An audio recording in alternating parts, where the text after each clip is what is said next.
Hello everyone, I wanted to make a video talking about my recent experiences with Skaven in Blood Bowl 2. I recently piloted them to second in an online league I'm doing, and they could have even finished top if one of the other players hadn't had to forfeit against the eventual winner. As it was, in 18 games played, the Underworld's team won 10, drew 6 and lost 2, ending up with a very respectable 26 touchdowns scored and 18 touchdowns conceded. For reference, this was the second best attack in the league, and ended up being the best defense apart from the two Lineman teams that were also involved. The Underworld's general game plan was that of a sort of mid-range team, not that dissimilar to humans, but with a few more specialist players.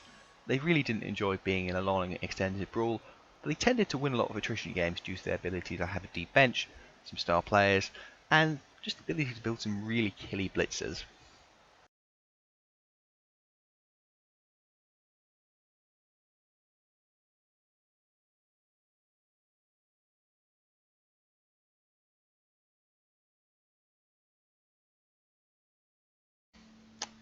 Underworld are arguably the most unique team in Blood Bowl.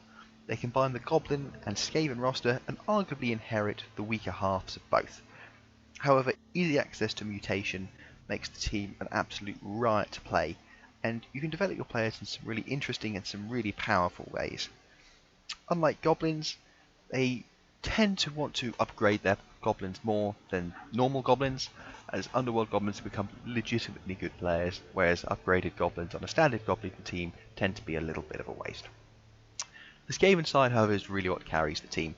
While they're not quite as fast and as free-flowing as normal Skaven, you can develop their blitzers into really powerful killing machines, and the rest of the Skaven lineup is pretty solid. The Troll in particular, with access to mutations, can cause some great fun. The great big tentacles upgrade seen here is an absolute game changer and can really cause a lot of problems for teams, especially ones like Elves. In fact, in particular when looking at matchups, Underworlds have done very well for me against low armor teams, the likes of Elves, and I think they do pretty well against Norse offensively, as you can get a lot of key players injured and play a sort of long attrition game against them. Against high strength teams, they've tended to struggle a little bit. Most high strength teams tend to be sort of overkill against Goblins. Doesn't really matter if you're strength 4 Chaos Warriors punching a Skaven Lineman or a Goblin, and the ability to use Goblins disposably can really help. However, I've tended to notice that against high strength teams like Khemri, I've had to rely on inducements a lot to really level the playing field, and Fireball can be an absolute game changer. Finally, the teams I've definitely struggled with the most are those that are possibly not high strength, but make up for it for skills. Dwarves in particular are an absolute nightmare for Underworld's team. They can really take a lot of your advantages away, and that slow, relentless grinding game can wear Underworld's down without too much of a problem. One matchup that I think is especially interesting is Underworld versus Lizardman, where you can really struggle to deal with the Saurus. Goblin's ability to cage dive into the skinks that will be carrying the ball can make the game really interesting and really tough for both players, and it presents a challenge, especially for Lizardman, that they might not otherwise expect what is otherwise a pretty low tier team. That said, I've really enjoyed playing Underworld recently, and I think the strengths that they have on the pitch can be really unique. There are 3 basic variants of the starting lineup for Underworlds. They all start with the same basic core. You want to buy as many non-Goblin players as possible, so that's your 1 Troll, 2 Blitzers, 2 Throwers, 2 Linemen, and then make up the line with 4 Goblins. From there you want at least 3 rerolls, and then your choices actually start coming in. You can either have a 4th reroll, 3 rerolls and an Apothecary, and 1 extra Goblin, or you can lose the Apothecary to get the additional Goblin, so you have 2 on the bench. Personally, I like having the 1 extra Goblin and the Apothecary.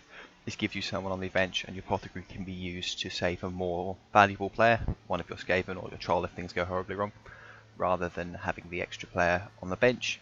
And the extra reroll isn't needed at the start. If you feel you need it later, you can mitigate a lot of the same effects with the Skaven Thrower by getting the leader upgrade for them, which costs 20k on team value, and the opportunity cost of not getting another skill.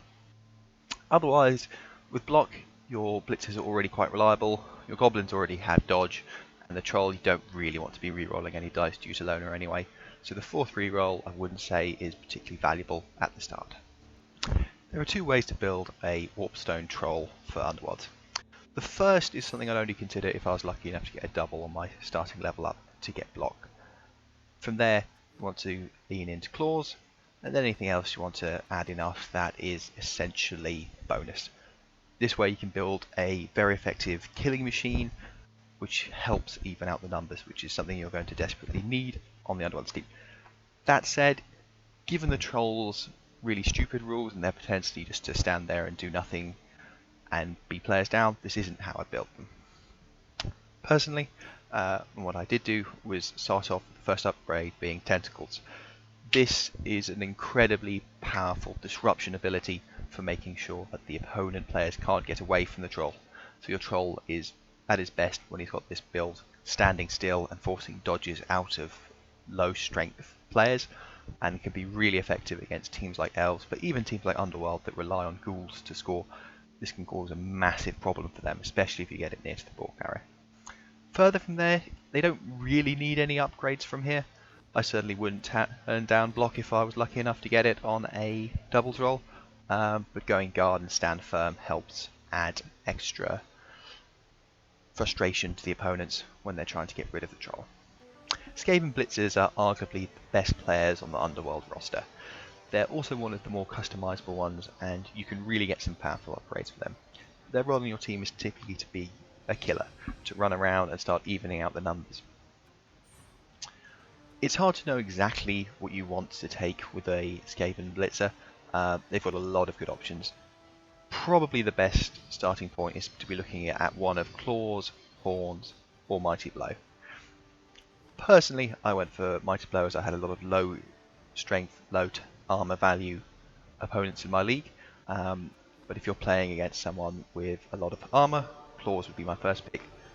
If you're playing with someone with a lot of high strength, then Horns is another addition to that. From there, it's very much a season to taste. Tackle and Frenzy can both be very good options. I certainly wouldn't turn down any characteristic upgrade on them. And if you're lucky enough to get a lot of upgrades on them, adding piling on to the player can really help turn them into a murdering machine. If you still keep leveling up after here, then adding up jump up after the piling on can help free them up once they're on the ground. Otherwise, for double rolls, I'd be looking at dodge, which helps turn them into both a scoring threat as well as helping to keep them alive. The Skaven thrower on an Underworld's team can be upgraded to be a really versatile piece. Given the lack of strength on the team, block would be an excellent starting point both for offense and for defense. As a Skaven thrower, you don't really want these people blitzing, but having the option to do it with them is a very handy thing, and it helps keep them safe. Beyond that, there isn't really anything in passing of note. Leader is a pretty handy skill to avoid having to pay for an extra reroll, but it's not something I would prioritise. For mutations, Extra Arms is brilliant. It helps you pick up the ball on a 2+ with a reroll most of the time, combined with your sure hands. Beyond there, I would make sure that one of the throwers, probably not both, have big hands. This allows players to pick up the ball in the middle of traffic, and it's really valuable on an Underworld's team. If the ball goes loose and is surrounded by players, you're often not going to have the strength to try and free the ball up, so having a thrower that can jump in, pick the ball up very reliably, and then throw it down the field can be a really powerful swing turn. Beyond that, 2 heads is a very nice thing to help make them more reliable at getting away. The Skaven Lineman holds an interesting place on the Underworld's team. They're rare enough on the team that they have to be considered a positional piece, but they don't start off with any skills, so it's hard to judge them as a pure specialist pick. As such, they tend to fill the dirty roles of the team, and will often be dependent on the makeup of the rest of the teams to watch upgrade them with. That said, first up, I would always be choosing the first level up between block and wrestle, unless I was lucky enough to roll a characteristic or a double. Block I would choose if I was in a very low strength league, otherwise wrestle would be my default pick. If I was lucky enough to get a double, going for guard would be the ideal upgrade in most situations. Underworlds don't have a lot of access to strength upgrades, and the players that do typically want to be more focused on removing other players rather than having general team upgrades. Otherwise, I'd be very tempted by dodge if you wanted to have a little bit more of the scoring threat. I certainly wouldn't turn down any of the characteristic upgrades on a Lineman if I was lucky enough to get them. Otherwise, for mutations, it very much depends on the rest of the team. If you wanted to have a Lineman on the line of scrimmage at the start, foul appearance can help make their life slightly longer. Otherwise, you can build them into more of a disruptive threat with things like Prehensile Tail and Disturbing Presence. If you've got a lot of elves in your league, then having the ability to muck around with their dodges or passes could be very valuable. Underworld Goblins are one of the most fun players in the game. The ability to have mutation access and the ability to be thrown downfield by a troll, they can be a real pain for your opponent, and unlike regular goblins, it's normally worth upgrading them into a role rather than firing them when they level up. The absolute dream for them is to have someone start off with a double and get wrestle. If you're even luckier than that and get 2, adding strip ball and then horns can give you a player that's really effective at dodging into cages and getting the ball loose. If you're not lucky enough to get all of that, then starting off with 2 heads to be dodging around on a 2+ with an inbuilt reroll can be really effective at just causing pain to opponents, marking players that you otherwise wouldn't be able to, or just getting in position for assists. I would definitely build at least 1 goblin with big hand as well. Underworlds really struggle when the ball goes loose in the middle of a scrum of players, and having someone that can dodge in, ignoring tackle zones, pick the ball up, ignoring tackle zones, and then run away can cause all sorts of problems for opponents and can be a big swing. One of the advantages of playing Underworlds is that their players are cheap, and you often end up having a lower team value than the opponent. This means that you tend to get to spend a lot of money in inducements. You can really add to this by using the Nuffles Altar upgrade. This allows you to have essentially an extra 100k to spend on star players as their price is reduced by 50k each. There are 5 star players that you have to choose from, and the varying effect. Glart Smash Rip Jr. is essentially another Blitzer starting off at strength 4. They're certainly a decent player, but given they're rather more expensive than the other options, I tended not to use them during my playstyle. But if you are playing a lot of Dwarven teams in your league, then they can be a very valuable add-on. Skitter adds essentially a gutter runner to your team, and there's another excellent scoring threat. That said, they don't really add anything to the team that you can't replicate elsewhere, so I tended to ignore them, and I didn't really want my star player getting all my upgrades. The other 3 players are all secret weapons, which means unless you've also bought a bribe, they're going off after the end of the particular drive. While this is a disadvantage, they're all very cheap, and using them as a one-off weapon is very effective. Nobbler is the default pick against elves and other lightly armoured teams. Their chainsaw can really rip through players, and the fact that they get a bonus when fouling is excellent, especially considering that they're often going to get sent off at the end of the drive, so you're not too worried about them getting sent off a little bit earlier for fouling. If they end up trading for a War Dancer, you're delighted. Fez would probably be my go-to. He adds a lot of strength to the team, and it can be a real pain for the opponents to play around. They do get sent off if they ever get knocked out, which is a bit of a shame, but foul appearance can help keep them safe. Again, at 50k for someone that can run around and be a massive pain to the opponent, they're great. Bobber Dribblesnot at 10k is the only other star player worth mentioning, and you're really falling out for Morgan Thorpe. They are incredible and appalling as well. Their ability to change the game is unlike either of the other 2 players, and we've got some additional.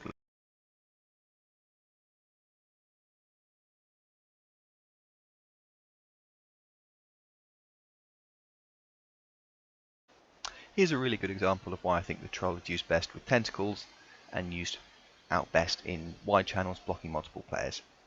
In this game, my plan was quite simple. I'm playing Wood Elves, I want to punch them as much as possible, and I started off in a setup that allows me to have 2 dice blocks against all of their players. The Troll is guard, so this player has an assist, this player is going to get punched in the face by this guy who's strength 4, and then with these 2 hopefully out of the way, I like to start punching the treeman. It sounds good, but what actually ends up happening is this. Watch how the Troll moves, or doesn't, over the course of the game. They end up in just a punching fest against the treeman. While sometimes you do want to have just a big player mark another big player, this is a problem, and you see the treeman starts off most of the game standing, so I'm at a 1 dice block most of him given the treeman's higher strength. I have to really commit to hitting the treeman down, and that's not what I want to be doing with my resources or time. I do actually end up scoring. That's more through a use of a fireball than anything else. And going into the second half, I start to persist with the same tactic. However, this time on defense, and again, you just see the troll just doesn't move time and time again. They're not doing anything other than sitting opposite a treeman. It's only when the treeman actually gets injured for a turn, well, takes root for a turn and ends up going down, that I'm actually able to do it. The troll is now doing what he's actually meant to do. He's marking 2 players and making life much harder than the elves. At this point, I'm down on players and I'm struggling to mark all the elves in my end zone. So having this bastion around the troll becomes value, especially when the ball becomes loose later in the game. As I run out of players to protect my poor little goblins, I can use the troll as an anchor point. Even when the ball goes loose again, the troll's influence around the elves is undeniable. They don't want to be dodging away, and they end up having to throw a pass whilst in a tackle zone at the end. The second half of the game was all going very wrong up until this moment.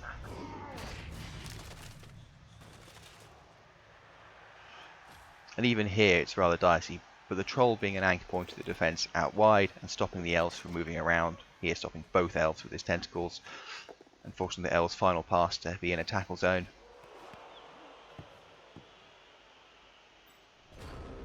Helps secure the game-winning turnover, or game-drawing turnover in this case.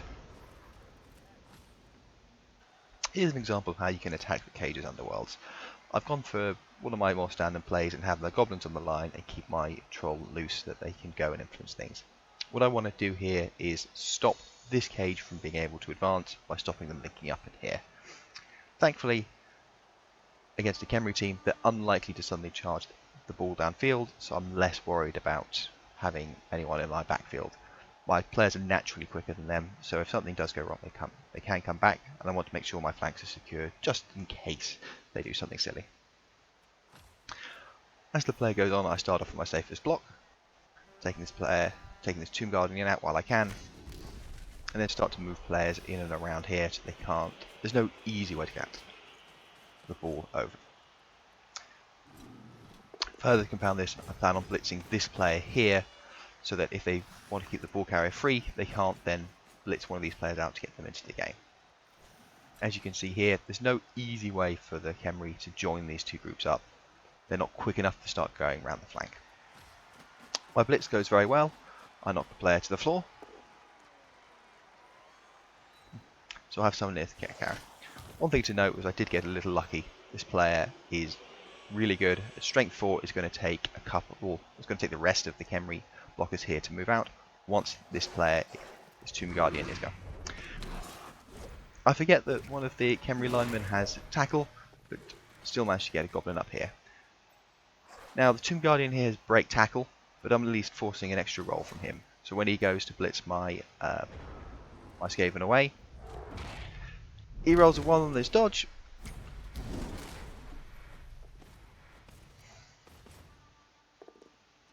And then rolls double skull. Mighty Blow also helping with stunned. This is an absolute best case scenario. Khemri was unlucky to roll lots of 1s here, but it does show what you can do using your speed to try and counteract the strength advantage here. Even if Khemri had started off punching here, my defensive line would still have been in pretty good shape. They would have struggled to move the ball from here round to here without having to resort to something like a throw. As it is, as the turn progresses, my Blitzer is able to knock the ball loose and I end up going on to score. Here's another example of how you can attack the cage, this time using your inducement money. In this example I have both a fireball ready to go. Please ignore the scorch mark that's already there. Bomber. I have the bomber protected by 2 linemen to make it harder for the Khemri to come in and bash. In this example I was lucky enough to have perfect defense, otherwise I wouldn't normally have these players up here. As per normal, I end up having 3 goblins on the line and my troll is free to move around. Deploying on the line means they're only going to get punched, and I'm hopeful that some of these goblins will be able to survive and make a nuisance of themselves dodging away.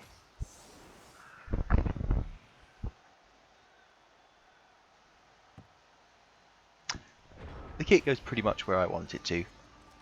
Right in the middle, Khemri is able to pick the ball up and start trying to cage in the middle. Given that I've got my bomber here, I'm quite happy, in fact I'm more than happy, that the Khemri are going to start trying to punch here. Whoever I put on the line here is just going to get punched, and I'm hopeful that some of my goblins are going to be able to survive, and then they can become a nuisance.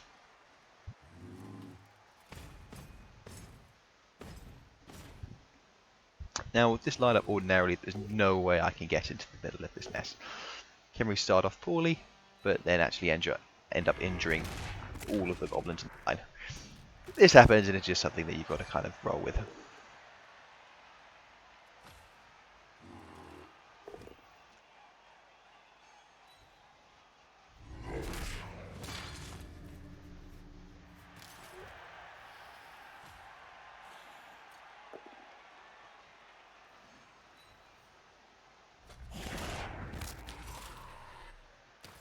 Yeah, it's not going great in terms of my goblin's lifeline, but it's not really a problem at this stage. You quite often quickly find yourself down on the drive as Underworlds. That's why I always make sure I've got a couple of goblins on the bench.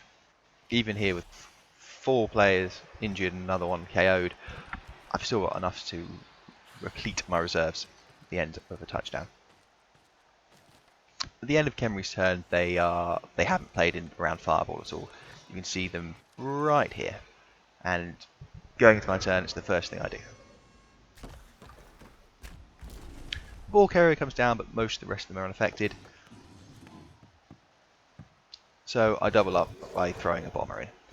If I was to do this again, I would have moved these 2 players first.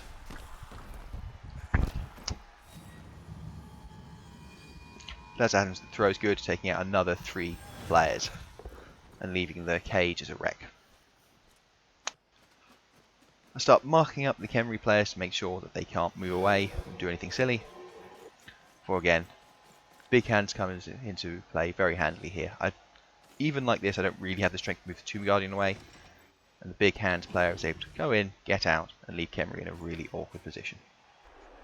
The combination of stunty, 2 heads, and big hand can be a good one. In this position against Wood Elves, they've got me in a position where I need to mark my backfield. I'm having problems getting past the treeman, and I don't really have any way to come in and pressure this blob here, especially with a War Dancer blocking off this angle here. However, as chance would have it, this player, the Calamity Experiment, has all the tools needed. They will always be rolling 2+ dodges with a reroll to get in. Thankfully the Elves have no tackle in this situation. Despite having 4 players around the ball, they only need a 3+ to pick up. I can take the dodges one at a time, get into a position where I have the ball and can move it away, and at least force the Wood Elves to work a bit harder to get the ball.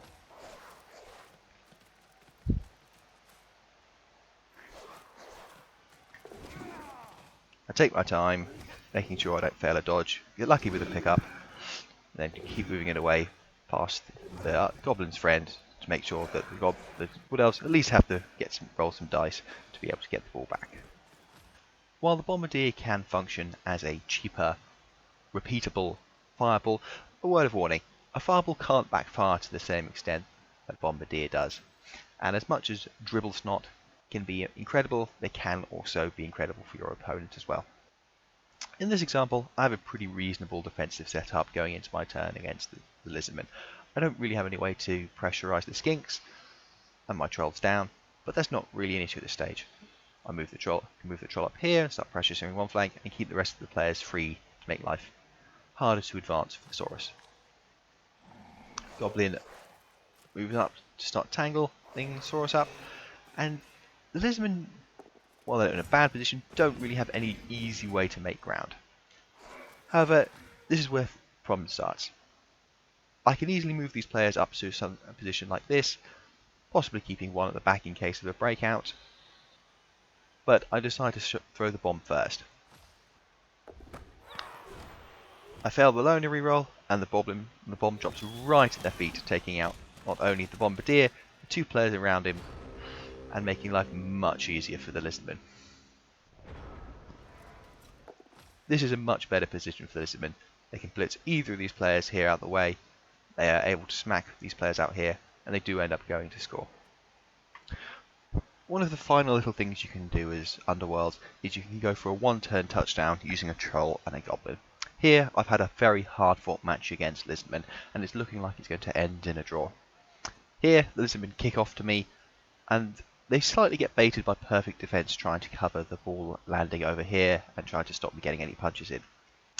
What I've done previously to this was set up my troll so that they had a goblin behind them, so whichever of the players in the backfield picks up the ball, they can hopefully run over to the goblin and get the ball. I get lucky here, the ball ends up bouncing back towards me, back out of play.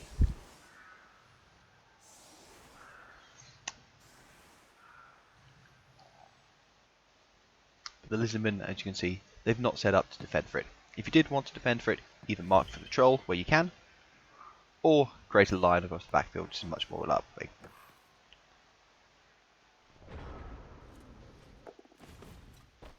As it is, the troll picks up. With a bit of luck throws, the goblin lands, and they're able to run away for a pretty undeserved 2-1 win. But as Underworld, you have to take every little advantage you can get. So this is the final version of the Underworld's team I built for our league. Note that we were doing the XP tracking on a separate sheet, and we were using custom teams to build, so a couple of these players had a few more SPP than here. The Troll and one of my Blitzers were definitely the cornerstone of the team, both on attack and defence. The Lineman never really became much in my league. They were always sort of useful add-ons to have, and tended to function as either a reserve Blitzer or as a little bit of cannon fodder when the Goblins became more valuable as they started upgrading. The Goblins were pretty excellent throughout. The Fallacy experiment in particular, with their ability to have to get wrestled and to dive into cages on a 2+ with a reroll, unless they had tackle, made life more tricky than I think a lot of people were expecting. Overall, this is pretty much how I'd build the team if I was to build them again. I'd probably want to share the XP between Ornstein and Smaug, the two Blitzers, on a slightly more even distribution. Somehow Smaug only managed 2, when Ornstein managed 47 over the course of the league, but both of them were excellent throughout.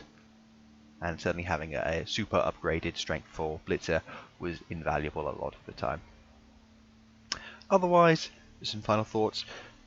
While you don't want to get into a big punching match, using your Blitzers to help reduce the team is so important.